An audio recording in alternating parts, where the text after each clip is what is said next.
Thank you, Mr. Chairman. It's great to be first. Because it'll be 2.5 hours later till you're last. Thank you.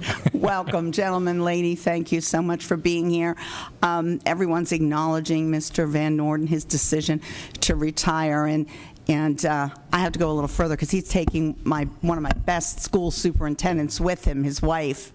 So I wish you both well in your retirement, and we're going to miss you both, and in both areas, trust me. And maybe now you can just be my personal financial advisor. Just pick your brain that way. Thanks again for being here. I'm going to start with just an equation that goes through my mind all the time in a much more general sense, but that equation is longevity versus personal retirement fund adequacy.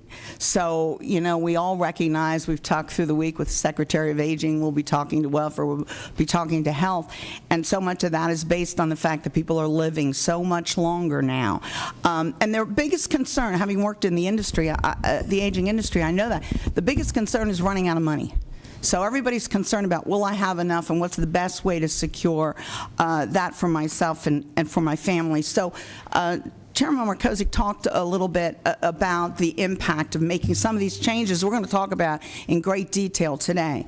But if we were to do that, and you touched on some of that, there's a short-term and then there's a long-term impact. But do you see it as eliminating or even lessening the employer contribution if we make a change to defined contribution?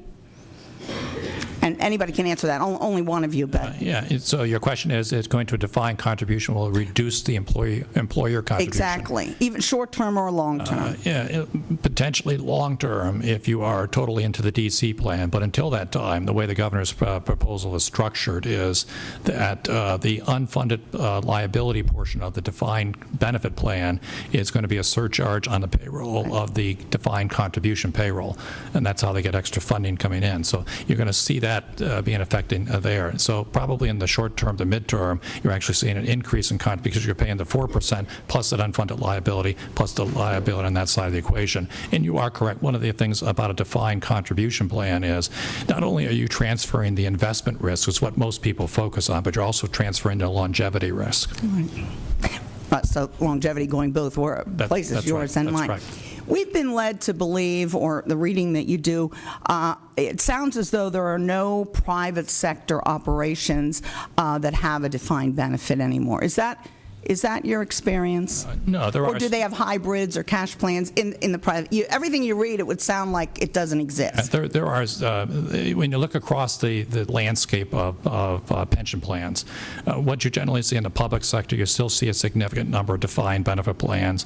You start to see more hybrid plans and some moving to defined contribution plans. You go to the private sector, you're still seeing defined benefit plans. They have been reduced over time.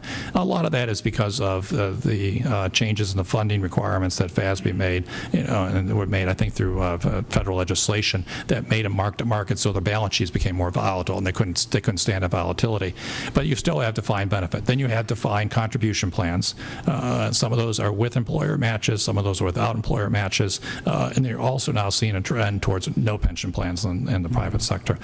Some of you may even see a cash balance plan in the private sector. So it's across the board, but there are still a significant number of defined benefit plans. In fact, there was a recent article in Pension Investment Magazine that they looked at state by state the assets in defined benefit versus defined contribution, and Pennsylvania still has more defined benefit assets than they do defined contribution assets. That's interesting information. I didn't know that. And we know our own districts very well, so I'm seeing less and less of them. But the most dangerous part for me in looking at the longevity that we benefit from, with medical science and so on, my biggest concern is no plan whatsoever. And of course, when there isn't a match, you have to count on personal responsibility, and there's a lot to be said for personal responsibility. But it certainly is helpful when there's a structure in place. And probably to the best source of information, if you go to the federal agency that guarantees the defined benefit plans, the Pennsylvania Guarantee, I forget the name, PPGC, they typically do have an analysis of how many plans are still. And I think in Pennsylvania, it was like 1,900 DB plans, NPA, corporate DB plans, and then they still, nationally, they insure probably about 40 million lives still in a DB system.